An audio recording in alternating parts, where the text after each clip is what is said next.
All right. Here we are. It is From the Margins with your star, James Safan, and your host, David Washington. Okay, You like that, Jimmy? star, whatever. Uh, yes. So this week we're going to talk a little bit different. We're going to talk about tariffs and Yes. how and who's paying for this. Let's start for what a tariff was created and what it really is. You want to protect your local products, so basically you make the ones that come in more expensive so they don't compete with your products. True. That's the basis of the reality of a tariff. Now, example of that, people say, but Biden left certain tariffs. He did on Chinese cars because the people in Detroit kept telling him, look, this is going to hurt us if you allow us to come in. And the people from even South Korea who produce your Buicks and other cars also told him this would be, kill the industry. Sure. According to the information we all have, it's a much cheaper car. It's a much better car, and they're afraid that, like happened when Japan was allowed to bring in their cars to the U.S. People thought, well, there's no way any country can compete with Detroit. Well, Detroit's still paying the price of that stupidity. Yeah. So that's a good reason for a tariff. Good tariff would be, hey, we produce here Jack Daniels, and you want to bring scotch from Scotland or from other places or whiskeys from other places, we will put a tariff on that one just to make that scotch or that whiskey more expensive than Jack Daniels. Okay, that's a good reason for a tariff. What the moron is doing, what President Trump is doing is he's using it as a negotiating instrument, threatening people to do. If you don't do this, this is what's going to happen. Yeah. And by the way, at the end, I'm going to give you the solution. It's relatively simple. Okay. So what happens to this? Well, Canadians have 25%, but he upped it this week to 25 to 50% on steel and aluminum because the steel industry said you need to increase it. And let me explain something that's interesting that nobody's going to tell you, but I am. Before he did this week 50%, it was at 25%. And you would say, well, okay, he got pissed off because the people in Canada were not responding. Oh, they're responding, and very well. And I'm going to tell you how they're responding. It is in a very simple way. It was that the aluminum and steel, even with a 25% surcharge, right, was cheaper than the steel and aluminum that we produce in this country. Okay, so they said it's not working. They're still buying the everything else, so we're going to increase it. Now, I'm going to stay here for a moment. Those of you who go to Dollar Tree, okay,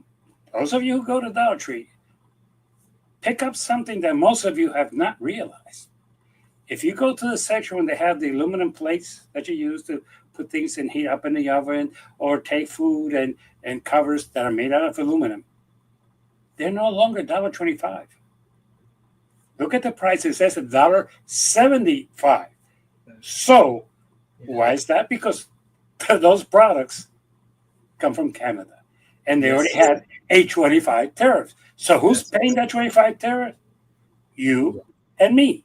So when they say, like President Trump says, that Walmart should eat it, Walmart does not work on a margin of a profit of 25%. It really doesn't. Okay, it's more in volume. So when you say to them, hey, eat this or eat that, you have a problem. The other thing, avocados, okay, come from Mexico. If you go to Publix, they're more expensive than they were last month. They're the same avocados. Why? It's because from Mexico, you pay 25% tariff. Here we go again. Who's paying it? It's not Trump. It is us. Look, this is the way a tariff works. You bring in your products, and we're going to add at the border a 25% surcharge to your price. And the person who buys it from you is paying that. So I am the middleman who's buying these products to resell them. I pay the 25%. And what do? I pass it to the consumer. We are paying for this, and we're paying for it in a worse way than we can think of.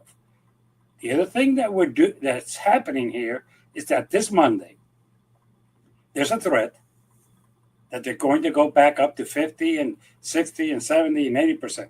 Okay? Sure. Okay. Now, Nike left, John Deere left,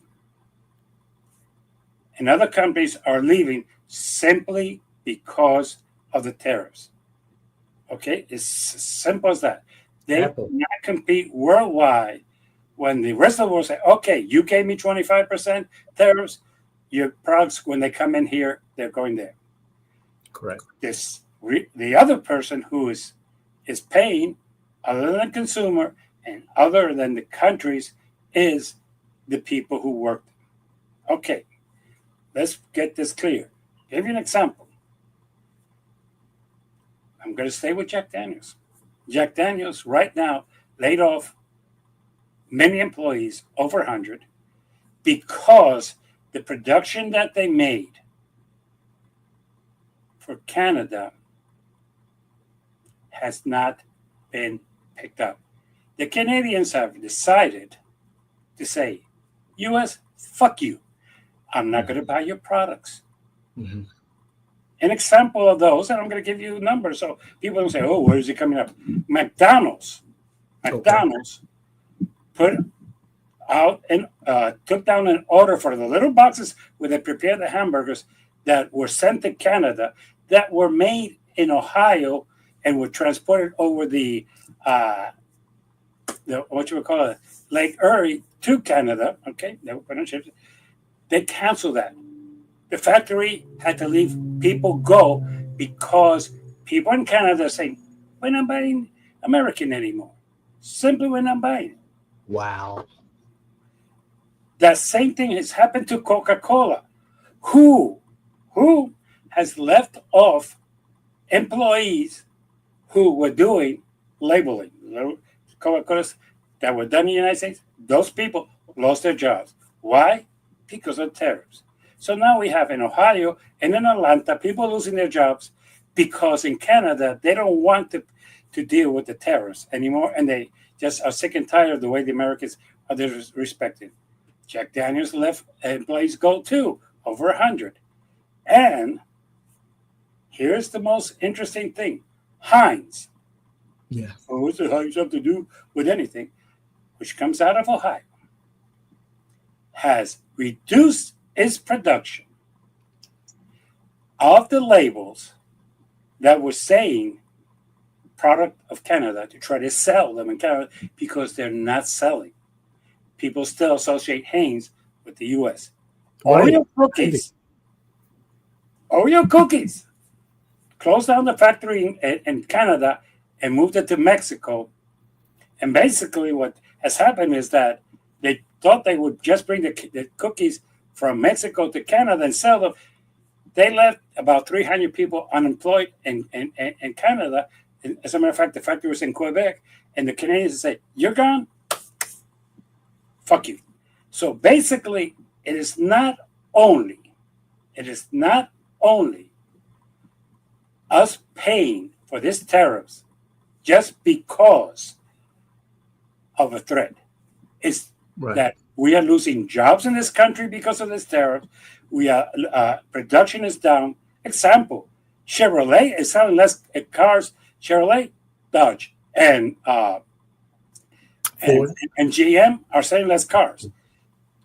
People are buying other cars. Tesla, when they say it's down, it's not only down in the United States. Tesla is down worldwide, and in Canada significantly. Yeah. So what has happened is that basically these tariffs have created an animosity between two countries, and one of the countries has responded differently than the other. One is say, you are going to screw with me, screw your products. I don't want anything to do with American products. Canadians make whiskey. They don't need Jack Daniels. Canadians have a royal crown. Ever heard of it? Yes, they do. It's a Canadian product. As a matter of fact, I'll give you one that's even more interesting. Canada Dry. Where does that come from? Canada. So they stopped using Coca-Cola. They stopped using others. So they, as a matter of fact, Starbucks has let go in Canada more than 200 employees because of the same thing. And their margin of profit in Canada is making it no longer profitable. So the truth of the matter is the tariffs is not just a negotiating thing. It's people's well-being. It's people's salary are being significantly impacted. It's irresponsible. And when people send me comments, well, tell me somebody that has been affected, go to Canada and they'll tell you how many people have been affected. Go to Ohio. Go to Tennessee and say, hey, because the Canadians are not buying Jack Daniels, is it true that you had to let more than 100 people go? Yes, true. Is it true that the Oreo cookies that have been selling to Canada are not selling? Yeah, it's true. Is it true that the people who make the labels in Atlanta to send to Canada, same product of Canada, there's less production? Yeah, that is true. So basically, it is a thing. Now, Right. if you feel that there's a disloyal competition, if you feel there's a trade deficit, which is a lot of bullshit, only a moron would think that a country like the United States, which is the most consumer-oriented country in the world, Correct. the country that purchases more than anybody else is the U.S. But what do? We think that if I sell to Vietnam $100 million and I purchase from them $2 billion, that there's a deficit? Of course. So I promise you that there will be a. You want to end the deficit? You want to end the trade deficit? Stop buying junk that you don't need. One. Thank Two, you. buy American. Yes. It's kind of interesting. We want Americans to produce here in the factories, but we don't buy. Right now, the third thing that you could do is demand from your companies to produce it here, or otherwise you won't buy it from them. But unfortunately, Jeff Bezos and Amazon, 80% of the products that they're selling you are not made in the United States. That's correct. You go on Temu, yeah, it comes from China. But who's buying from Temu more than anybody else? U.S. That's right. So That's right, sir. very simple. Fast fashion. Tariffs are eating into our fiber and is our fault. We are allowing a person like Peter Navarro, who has an interesting story. Peter Navarro got to the White House because Trump went on Amazon and found that the man had written 2 books about tariffs in China and decided to hire him. That's correct. Qualifications, he has none. Is he an economist? Well, yes, you can say. Does he have a crazy view? Yes. Even the guy from CNBC, the guy with the crazy stand, John. I know what you're talking about. It'll come to me. Yes. Says that he's crazy and that his terrorists are stupid. But that's the guy first. A person who's a convicted criminal also happens to be the person who's behind this. Look, I'm going to say this. Tariffs is not a good instrument to persuade people. But the biggest problem that tariffs has is that I'm going to go to the second part. Because if somebody pays for it, somebody has to benefit. And here is the second part. Who benefits from it? I'll give you an example. Okay. Right now, there was a deal cut with Vietnam. And what did Vietnam give in exchange to cut their the tariffs that they were imposed of almost 100%? Very interesting. They gave Ho Chi Minh City a skyscraper for the Trump company and another one in Saigon. They also agreed to allow Elon Musk to come in with his private starlight of internet, Correct. which they had said no at the beginning, just in exchange to get away from the terrorists. So the Trump and his corrupt family are benefiting from it. I didn't know that. Okay. People don't know that. They think that it's something interesting. Look, the one and by the way, the one in Saigon is even more interesting. They have given a permit to the Trump family business to build a golf resort. They have sold them the land at a very cheap price. So basically, that's it. The other thing that is being discussed among Republicans is that if you donate between $4 to $5 million, your product can get exempt. In other words, I'll give you an example. You want to say Canada's 50% for all aluminum and steel, but the John Smith Company is exempt from this requirement. So all the aluminum that comes from John Smith Company does not have to pay the 50%. That is something that the law allows you. It is legal. And since we know how they work, let's get it clear. That's how the family works. Look, there was a gentleman who was convicted of fraud, of investment fraud, Okay. who donated $1.8 million to the Trump campaign and recently got pardoned. Not because he was a good guy, but even worse, the mother of a convicted felon who pled guilty to taking away funds from senior citizens and his employees for an extravagant lifestyle that he had. His mother went to the recent dinner in Mar-a-Lago, paid $1 million, got access to Donald Trump, and the next afternoon, her son was pardoned. Now let's get this clear. Mar-a-Lago, the $1 million to meet and mingle with the president, does not go to a political campaign, is not used for anything else but for Mr. Donald Trump's profit. So, hey, you can buy a pardon for $1 million. Donald Trump sells them. Give him $1 million, and you can be pardoned no matter what crime you've committed. As a matter of fact, to throw some smoke in there, he pardoned somebody from your hometown, Chicago. Larry Hoover. Okay, so commuted his sentence. That is what we like to call smoke thing. Oh, well, I pardoned 10 whites, but I also pardoned 1 black. Hey! Yeah, yes. So that is who is benefiting. Right now, we also know that there's no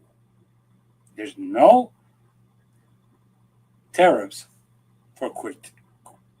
Mm-hmm. There's no for AUE, United Arab Emirates, and for Saudi Arabia. Why? Well, they gave them a jet. Well, they let them put property there. Yeah, they put a skyscraper there. Yeah, somehow they bought into his crypto money. Right. As a matter of fact, just to stop saying how bad this is getting, Jeff Bezos from Amazon paid $40 million for the rights of the story of Melania Trump. Really? About the life history of Melania Trump. I don't. Most Americans don't. Most Americans want their checks. They don't give a shit about Melania Right. Trump. But $40 million, Jimmy. $40 million. The most he's ever paid for any movie that he's made. $40 million. Yes. Yes. So, having finished that, let me bring it local. our sheriff here in Osceola County just got arrested That's correct. for conspiracy to commit Racketeering. racketeering, excuse me, Yes, and at the sum of almost $22 million. that's correct. He is in Lake County with no bond. The chief law enforcement officer of Osceola County, the sheriff of Osceola County, who more than anybody else in Central Florida was taking down illegals and going on YouTube and going on other programs and telling everybody how good he was in law enforcement and that the rest of the people in this state sucked. He was going down in Spanish, telling the people in Puerto Rico that if he could take care of their crime down there, and they had to stop giving rights to people's and just taking away those rights, and they'll see their crime go down. Right. Murray, God, how can you do that with a straight face when you are so corrupt?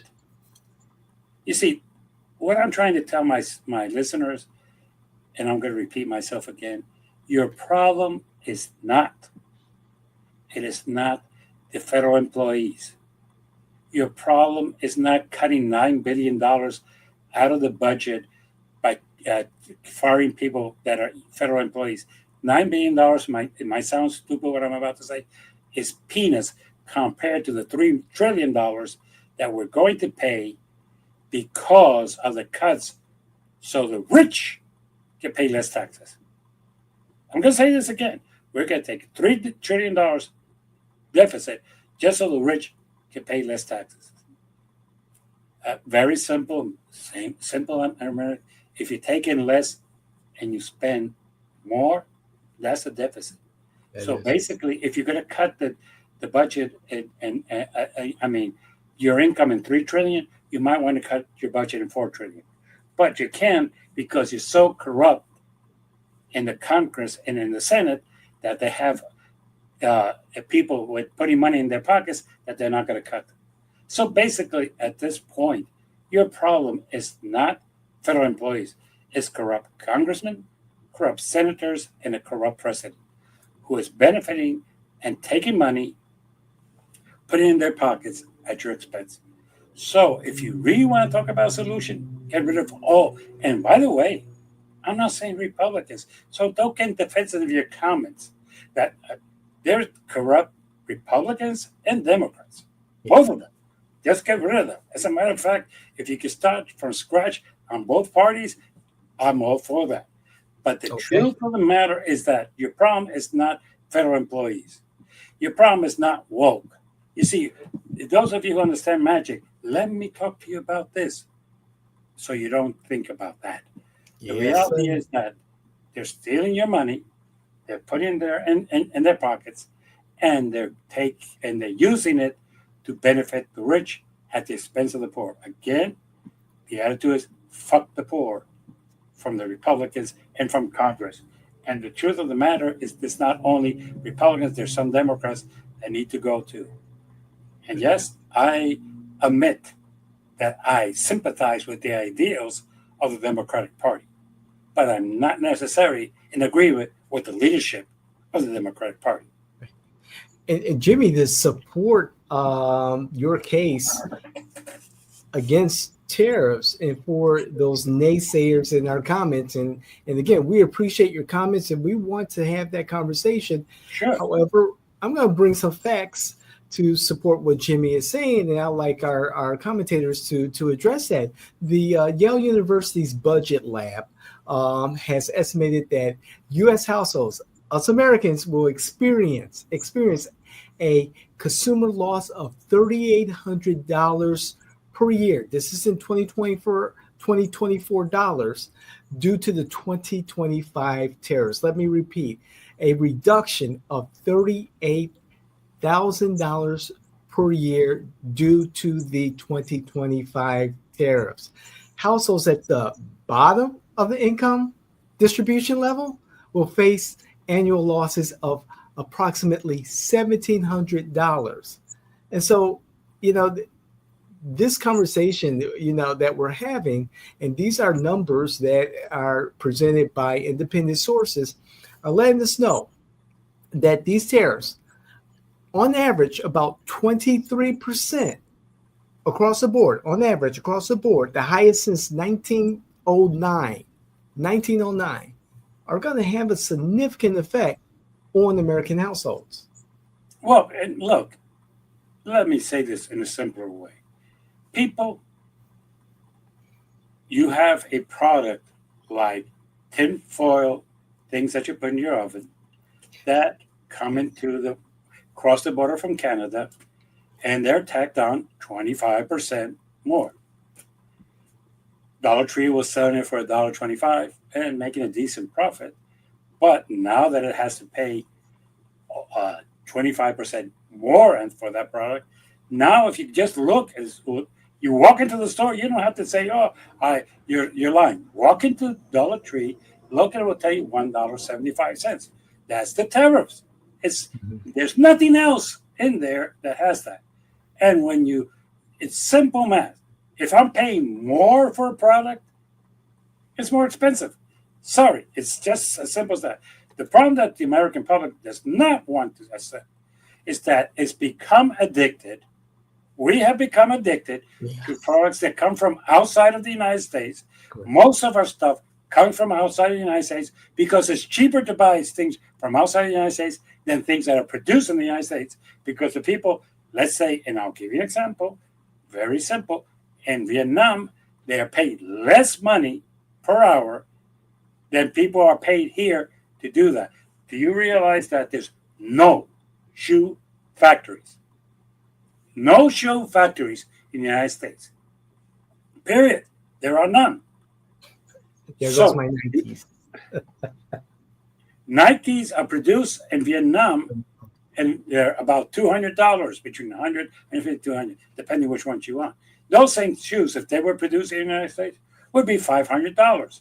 So basically, that's it. FIFA come from South America, and so on and so on. As a matter of fact, the last tennis shoes that was interesting, Converse used to have the factory in Puerto Rico. Okay, for those of you who did not know, Converse would move from the United States to Puerto Rico because it was cheaper to produce them there. Then, when Puerto Rico started to demand a decent pay, they moved to the Philippines. Look, let's stop pretending that the industries care about us.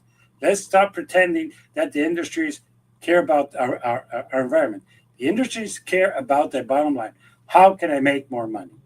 And if you really, really, really are concerned about this, stop buying what you don't need. And second, stop buying products that are not made here. I know it's going to be difficult because there's no shirts made here. There's no shoes made here. There's a lot of things that are not made here. I understand that. Okay? As a matter of fact, the joke was that the other day somebody says, "Oh, I'm buying Hanes underwear because they're made in America." You might want to check that one out. So, even the underwear is made outside. Look, I like to joke about this, but the other day I went with the wife to Kohl's and she was looking around, and I said, "Oh, let me spend some time." Look, and all the shirts for men were made in China. That's right. Yeah. Okay, so if you're going to Kohl's, a Great American Dream, and you're going to buy clothes there at 70-80% discount, you're buying for all the tennis shoes. We know that we don't make tennis shoes in the United States. We know that. Right. So basically, whose fault is that? Theirs or ours? So if you really want to stop this, start buying America. Now you're going to say to me, "Well, I can't buy a shirt. I cannot find underwear. I cannot find shoes." Say, yes, but who's responsible for that? Us.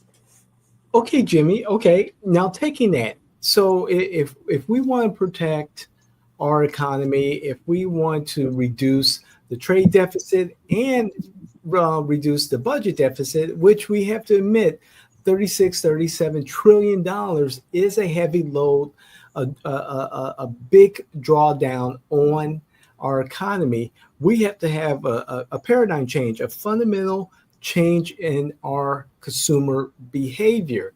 You said, okay, stop buying things that are made out of America. I agree. I had my experiment with Timo, and I was able to get a shipment of a whole bunch of things that some of them I did not need. However, Timo say, hey, this is going to be, cheap or free or discount or whatever, add it to your cart. I say, okay, let me try this out.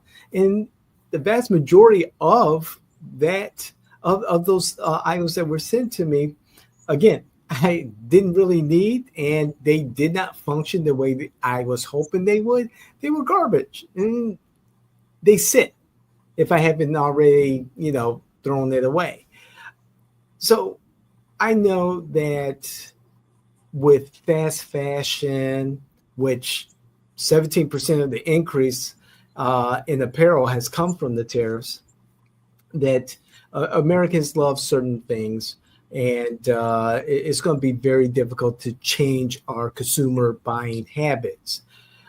This is going to be, I think, a generation in the works, to be honest. And it starts with each individual person. What do we need versus what do we want? How do we start that? And I think I already know the answer to that. We started by just, look, I'm going to say this. Mm-hmm. Take the example of Canada. There's been no campaign to stop buying America. There's been no campaign to stop buying America. What has happened is that they walk into a store, they have Canada Dry or Coca-Cola, they pick Canada Dry. Mm-hmm. They have the option of going to their local supermarket or going to Walmart. They go to their local supermarket. They know, because everybody in the country knows that Oreo said, screw you all, closed down the factory in Quebec and moved it to Mexico, then send the cookies made in Mexico to Quebec and say, hey, here's your Oreos. They say, fuck you. You did this to me. I'm not buying you. So, it is us. Nobody made a campaign in Canada. The beauty of this is that nobody made a campaign in Canada. People in Canada liked the Jack Daniels. They liked our products, and they were buying them. And all of a sudden, when they realized that the U.S. government was screwing with them, they screwed back. So maybe it's time for us to say, hey, President Trump, I'm going to back you. I'm not going to buy anything that's foreign. It's nothing much to buy left, but I'm going to back you. I'm going to do this the right way. But the truth of the matter is, it's going to take us. But there's another area that Americans, youth, is showing us the way. Look, there's a lot of young people who will not buy products that they think are not good for the environment. Okay. The other day, I had a 40-year-old in a meeting tell me he doesn't buy from Amazon because of the way they treat their employees. So I'm like, whoa. So it's a change of mind. Do I really want to buy some products that are not good for the environment? Do I really want to buy from somebody who treats his employees with total disrespect? Look, Amazon's having problems in Canada too, simply because they unionized in Canada, and Jeff Bezos closed down his distribution center and moved it to Detroit, and now everything goes through Detroit to Canada. So basically, yes. And the Canadians said, oh, that's what you're doing? Screw you. I'm not buying from you. It's a very simple thing. Look, if you stop buying from Bezos, he's going to have to adjust Amazon to what you want, not to what he wants to sell you. If you do the same with Hanes, with Oreos, with everybody else, and say, look, or either you produce them here or I'm not buying, fine. Just pick up your package. It will tell you if that package of Oreos was made here or if it was made in Mexico. Now, obviously, you're going to have a problem with certain products. Look, there's no avocados in the United States. There's no coffee in the United States. Let's start by that. We don't produce tea. Okay, it's okay. So yes, you have to make certain exceptions, because I cannot live without my coffee. Okay. Yes, sir. But without my coffee, I am a pain in the neck. So that is something that needs to be done and needs to be done now. You need to change your way you buy. You don't need it, don't buy it. If it's something that basically hey, just send an email to Amazon, say, hey, put down which products are made here in the United States. And you're going to be surprised. Dell, there's only 2 people that make laptops here. Yeah. That's Dell Yeah. and Nano. Most people don't even know about Nano, No. but there's 2. Okay. Is there anybody here who makes the screens that we're using right now? No. As a matter of fact, the cameras that we're using for these programs, they're not made here. I got a Sony. Okay. Yeah, I got Sony's a not you. Sony's not from the U.S. Sony is from Japan. Right. And then the other joke is even simpler. We have more viewers in TikTok than we have in YouTube. So go figure. Go figure. Go figure, exactly. And how long will we have TikTok? That's a whole different story. Oh no. TikTok will have for a good period of time. It's well known that when the president became president, the owners of TikTok gave him some money and he entered an executive order. Right. The owners of TikTok know how to deal with the corruption of the Trump administration, so I'm not worried about TikTok going away. Right. Just give the money to the Trumps and everything is fine. But what is interesting is that people complain about these things, and you have a way to do this in a simple way. Just stop buying products that are not. Now you got to tell it. Coffee is not something that is grown here. You're right. Tea is not grown here. You're right. Avocados are not grown here. Mangoes are not grown here. I'll go further. Okay. Also, be careful what I like to call products that you think are grown are from here. Right. That are not. Little Debbie is still here. Enterman is still from here. But cookies like Chips Ahoy, like Oreos, are not necessarily made here. Just so you understand that. Now, do you want to do the same things to the Canadians that you're doing to them, that they're doing to us? That I can relate to. I wouldn't do it because we started the fight. We were the bullies, and they're reacting to us being bullies. So, yeah. Jimmy. Yeah. I'm sorry, Jimmy. And I don't know if this is a victim of the tariffs or the outcome of the tariffs. However, very locally here in Central Florida in Orange County, I'm seeing and hearing about a lot of closures of restaurant closures, and I've seen it reported about people eating out less, and maybe that's because costs have gone up for not just only labor, but also the cost of the ingredients to make dishes, to make entrees and so forth and so on. And so I just want your opinion on that. Well, my favorite habits of eating. Okay, let's start from one thing. I said this many times, and people will say, well, there was somebody who commented in one of our things, well, the prices of eggs have come down. Well, not really. It came down from $6 to $4 a dozen. But when Trump entered into office, the cost of a dozen of eggs was less than $2. Just so everybody knows. We still have a problem with that. And what has happened is that now the places that use eggs for food are having to increase their prices, and people are not going there. Look, it's kind of interesting, but we all know that the biggest problem is that prices are going up in restaurants. And we're assuming that the owners of the restaurants are some greedy people who want more money. Well, a lot of these products come from other places. Let me start from one of them. Your frozen seafood does not come from Boston and does not come from Florida. It comes from the countries. If you go into Aldi's and you pick up the bags of seafood that is frozen, they just look where it comes from. It's kind of interesting because the other day they had crab cakes that were made of all places, in Indonesia. So that's kind of interesting. Indonesia? Indonesia, yeah. Okay. Go figure. And the same thing happens. They have gelato that is made in Canada. It's not from Okay. Italy, but it's from Canada. So it's just a matter of where the products come from. We tend to Right. think that all ice cream is local. It's not true too. So when people tell me our price is increasing, yes, the syrups for ice creams are not made here; they're made outside, and they're paying tariffs. So everything is going up. Can you really afford to say to people, "Hey, last week you had dinner here, and it was $50 for you and your wife, and that included drinks, and now you're having the same dinner here, and for the record, it's now $72. Wait a minute, I mean the same thing. Why is it more? Because the meat is more expensive. The produce that does not necessarily come from the U.S. Look, most of our produce in this country comes from Mexico. Yes, we Right. have some produce here, and Florida it's not cheap.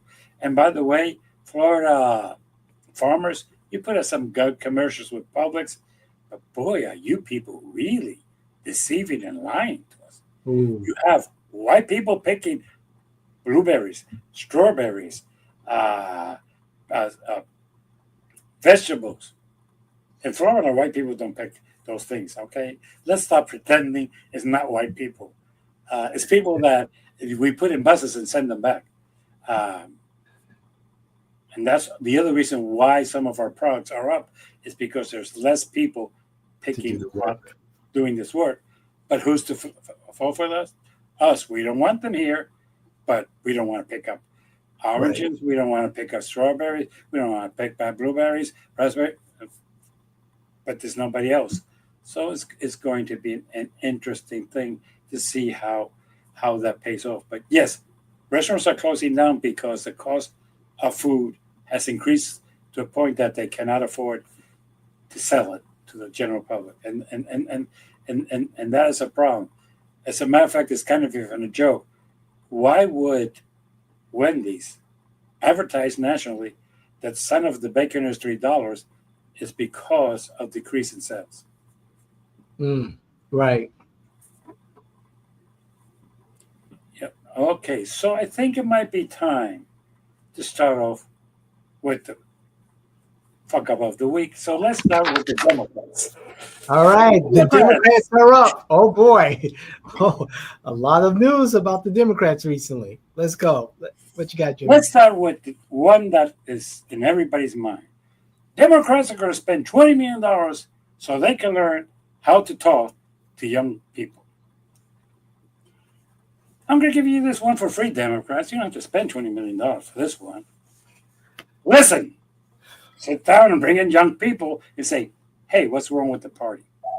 What are we doing so wrong that you're voting against us or you're just not voting? Yeah. Why do you feel that we have abandoned you and left you down? Oh, well, maybe it's because you are not listening to us. We're talking about the environment, and seriously, it's not much that we believe you are doing. We think that you're part of the problem together with Republicans because you're not doing much. We're not into woke. We're not sure who is, but we're not into woke. We have a problem with student loans, and basically we're hoping that you're going to do something about it, but you really haven't done anything about it. We have problems with other issues that you're just not doing. You don't listen to us. The other thing is the leadership of our party is full of old farts. I'm sorry. You want the old farts to learn new tricks. You want the old farts. Look, the other day there was something that Schumer put out as from the Senate, and basically that thing came back that when it said, look, this makes no sense. This is not the way that Schumer talks. And it was because one of a 50-year-old person was the one who wrote the message and obviously was using language that young people do not understand. Yeah. Look, we are not listening. Some people in our party are very afraid to talk to the young people who think who think that the people in Gaza are being murdered and they're being eliminated and that civilians are being killed and that they're not buying that the hospitals was full of Hamas people. They're not buying it. Okay, that's fine. You're not listening to that, but you're still going to do something about it. Look, listen and learn. The two L's, listen and learn. But not only with the young people. I'll give myself one. Right now, for years, I've said this, and it's becoming more and more and more obvious. The Democratic Party has taken for granted the two minorities, African Americans and Hispanics. They'll vote for us because the Republicans don't want them and don't like them. Well, guess what? You're losing both votes because you're taking them for granted. That's right. And you're doing nothing to help them. Here's even worse. Okay? Somebody said to me the other day, because I like to listen, and said to me, do you realize that the Democratic Party treats Hispanics and African Americans in the same way?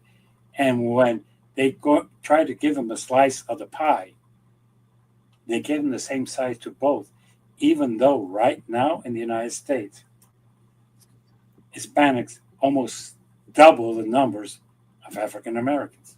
So no, it's a fact of life. It's just so if there's $2 to give out, they give one to the African Americans and one to the Hispanics, and many Hispanics say, "Hey, wait a minute, we're a larger number by a lot.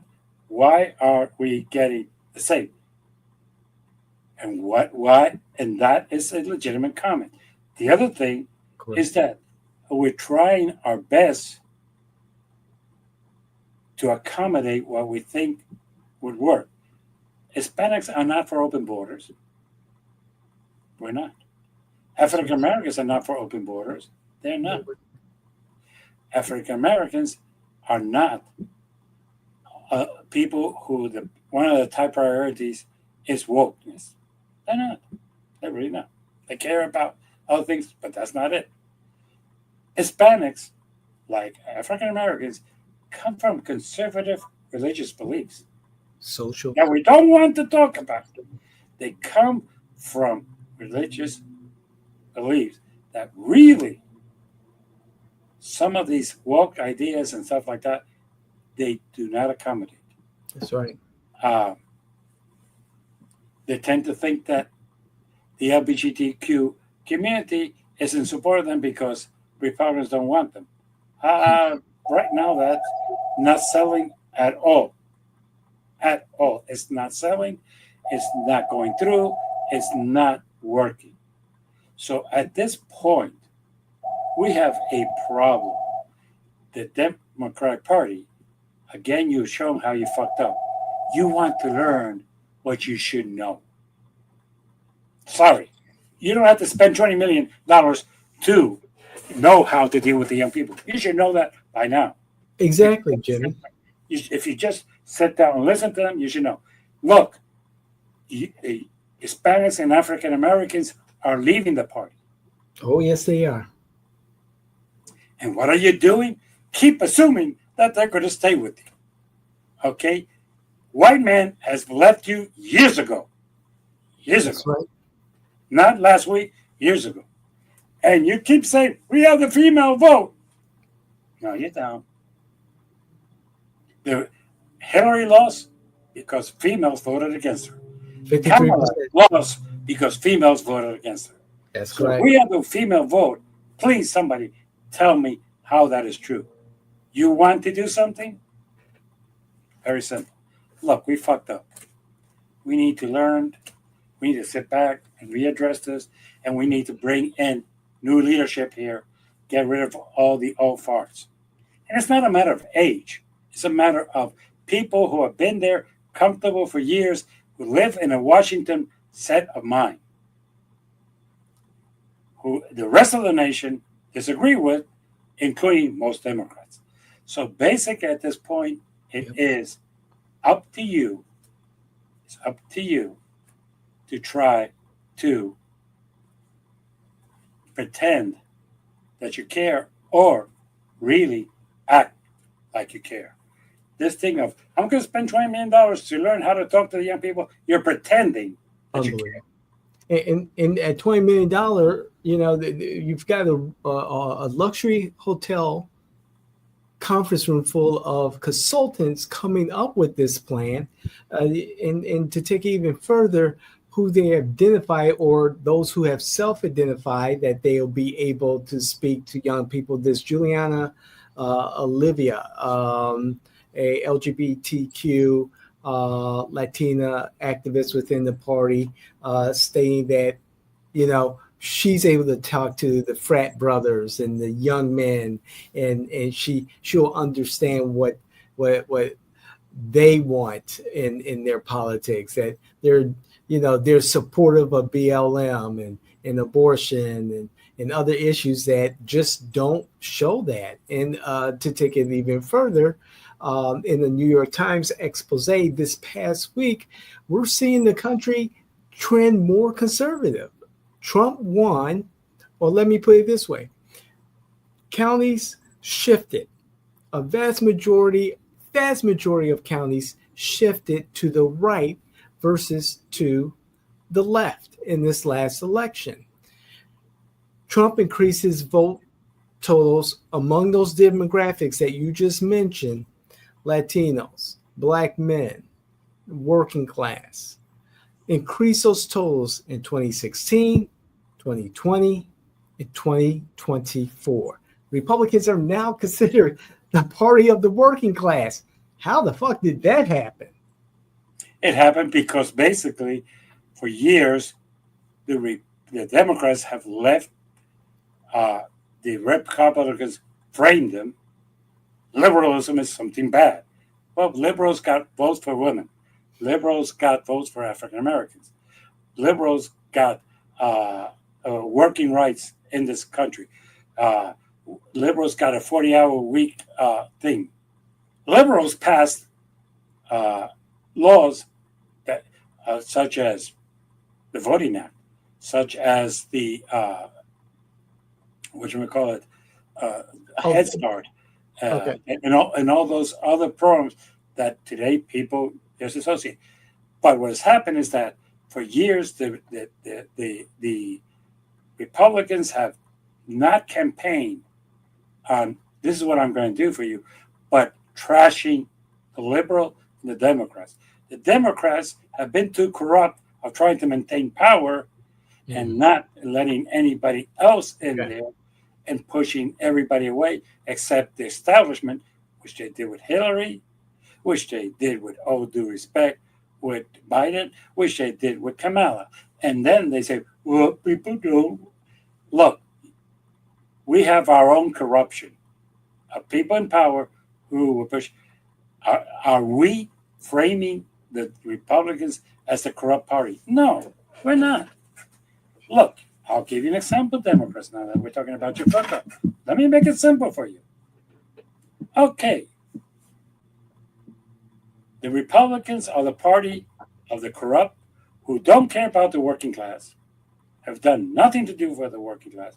The big, beautiful bill has nothing that helps the working class at all. The tax exemptions were there. You're going to have the same amounts.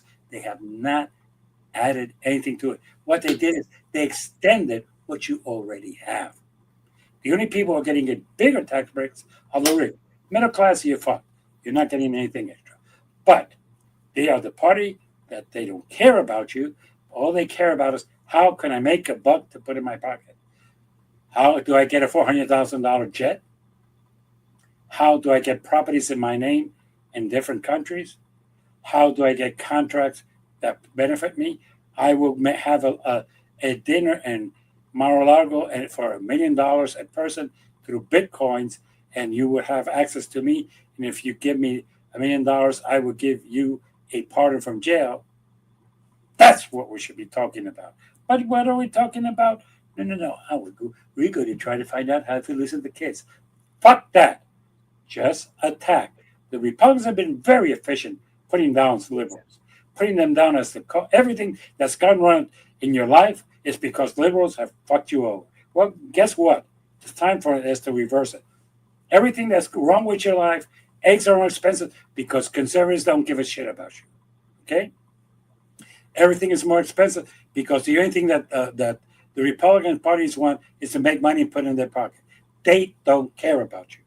Everything that is going wrong in this country, we're 6 months into Donald Trump's presidency. You can't continue blaming Biden. So basically, that's where you need to go. And you know what, Democrats? Use the word fuck. Use the word asshole. Use the word corrupt. Use the word these persons are fucking with you. They're lying to you. But we have class. Class has gotten us nowhere. With all due respect, the majority of Americans want somebody with two balls. And there's, I have to give credit to Donald Trump. Man has balls. Yes, he does. And yes, he our does. leadership has none. So, as a Democrat, I'm going to say to you, that's your fuck up of the week. And your task is to grow a brain and to grow some balls. Jimmy. Yes. Is it also a fuck up of the week that the spokeswoman for the Biden-Harris administration, thus the Democrats, Karen Jean-Pierre, became an independent? That's correct. Has said that she has left the Democratic Party and is now an independent. You know the only reason I have not left the Democratic Party? Why? Because I refuse to let the assholes who are currently leading my party to continue to lead it.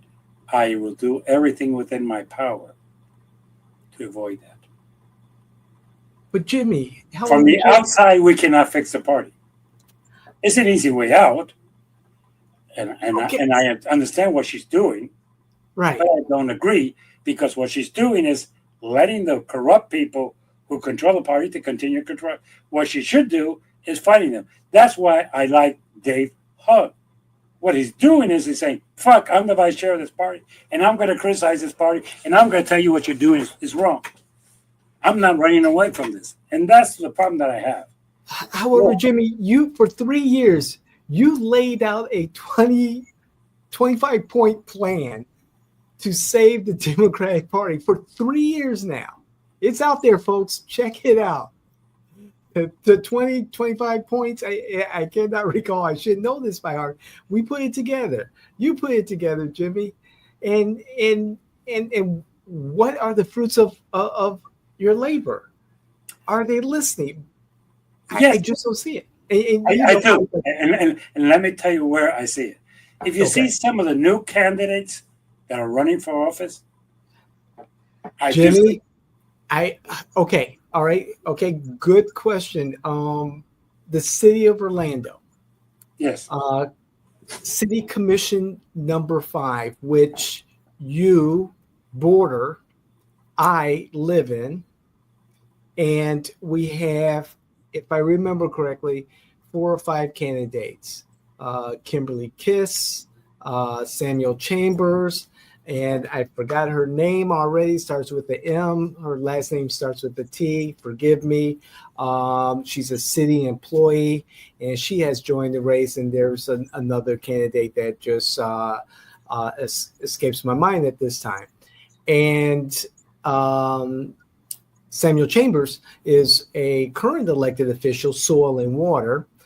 Kiss is an attorney. And again, this last candidate is a city employee. And I believe, Kiss, the attorney, is an independent, if I remember correctly, looking at voter file. However, Chambers and the other candidate are Democrats. And so I'll just take the two of those individuals, and I look at them. Okay, Chambers is a young candidate. He's been involved in Democratic politics. And this other one, I haven't seen her in long-term Democratic local politics. However, she's getting the establishment to support her versus the establishment supporting Chambers, who's done the work, And I'm looking at this, Jimmy. It's like, how can someone who is pretty much new to the community, has done nothing close to Chambers, has done for the community, gets the institutional establishment support? This is just mind-boggling. It's, again, the Democrats shooting themselves in the foot. Well, they do. And that's the problem. And that's why I'm still there, because if you remember, Barack Obama was not the establishment person. Okay. True.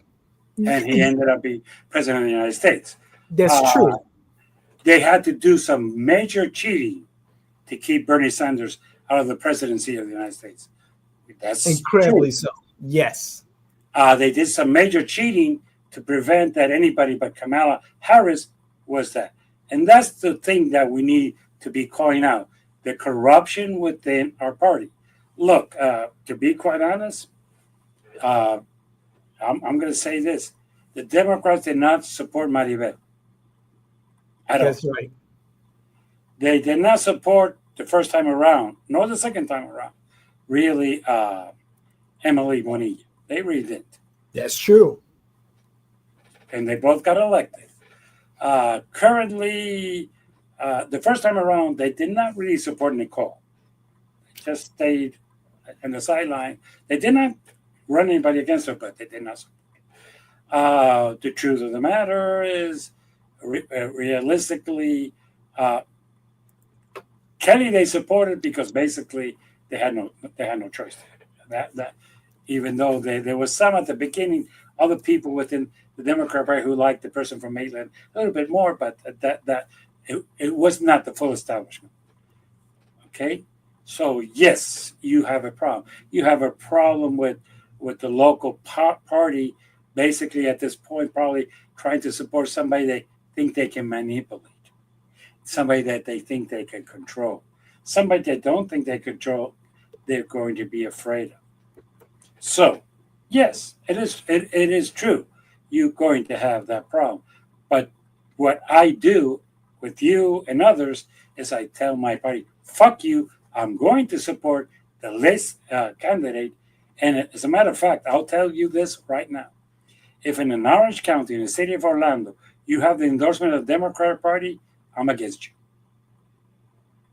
And I'm a Democrat. If you have the endorsement of the local Democratic Party, I'm against you. Yes, I know that some of you are saying to me, what do I have against the local Democratic Party? I have nothing against the local Democratic Party. But there's a lot of people who control the party from outside that never show up. The Torres family, Cardi Dyer. Correct. Scott Randolph, the tax collector. Okay. And I could go on all day. Those people have nothing to do with the party, but they tend to control. Guess what? I have run against you candidates, not once, not twice, not 3 times, but 5 times and beaten your candidates. So don't fuck with me because I'll take you out in a heartbeat. I am anti-establishment. And no, I'm not going to let these assholes control my party. Sorry. I'm not going to run away and say, I'm an independent because I'm frustrated. Am I frustrated? Yes. Sure. Do I think that things need to be changed? Yes. And every week I could say here with a straight face to my party to change. Okay? And bear with me. I've never missed a chance to criticize my party. And I never will. But I do it as a proud Democrat.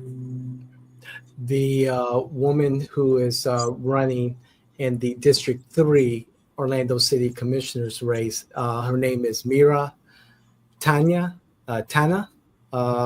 Mira, M-I-R-A, last name T-A-N-N-A.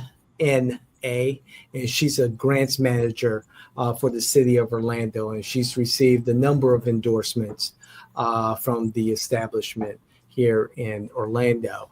Right now, again, the major candidates are Miss Tanya, Samuel Chambers, and attorney Kimberly Kiss. Let me put it this way, in a very simple way. There used to be a comment that came out in the early 2000s.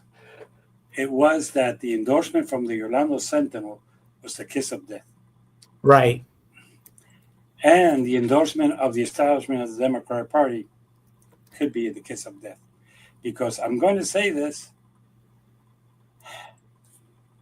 of the 5 commissioners of Orange County that are Democrats, currently, Kelly got help from the Democrats, but she was not endorsed by the establishment. Let's call it as it is. Okay. The local people in the Orange County Democratic Party helped her, but Buddy Dyer did not lift a finger, neither did some other people within the party. As a matter of fact, the hotel people went against her, and they went with the former mayor of Winter Park. Okay, and Buddy Dyer, for the record, endorsed the former mayor of Winter Park. Correct? I believe so. Yes, he did. Yes, he did. Okay, when I say she did not get the endorsement, that's what I'm trying to talk about. I did not see any of the other people endorsing her. Okay, I did not see the legislative delegation or anybody else endorsing her. Okay, so that's what I mean. We know about Maribel. We don't even have to go there. Okay, was not they were endorsing another person against her. Let's call it as it is. Nicole Wilson, she was the only Democrat in the race the first time around. So really, there was not much of a vote. But most Democrats would tell me privately that they didn't see Nicole having a chance to beat Betsy. Okay? Yeah. And you know that to be true. That's true. Okay. District 3, there was, at the first time around, there were people who were afraid of going against the Republicans, and they were very sketchy about endorsing Maida. Once she won, that was a different story. Okay, let's get District 6. The truth of the matter, they did endorse Scott, but it was because of who he was running against. Okay, and they didn't spend that much money in that race. Okay, Yeah. So look, I understand that people think that endorsements carry some weight. I don't think so. I really don't think so. I think that, if anything, they hurt. If you don't like certain, look, if you're in a nonpartisan race and you have endorsement from Democrats and none from Republicans, that might be something else. As a matter of fact, I'm going to say this. Almost everybody that Buddy Dyer endorsed has lost. That's right. Consistently. So when people tell me, well, the establishment, what are you talking about? But being that as it may, we have reached a point that we must say adios, goodbye, sayonara, because both of us have to get ready for a meeting tonight. So I have some things I need to get out before I leave. But please, pretty please, subscribe. Pretty please, give us your comments. I don't care. Look, I've read them, and some of you attacked me. And to quote Marco Rubio, if you're attacking me, that's a sign that I'm doing something right. I love it. I'm going to take a Republican thing. Okay. The other thing is also, if you like it, let us know. And for the record, I'm not here to make you happy. I'm here to tell you the truth. Your problem is not federal employees. Your problem is corrupt politicians in Washington. Get rid of them. I'll see you next week. Take care. Thank you, Jimmy. See you the next time. Okay. Take care. Bye now.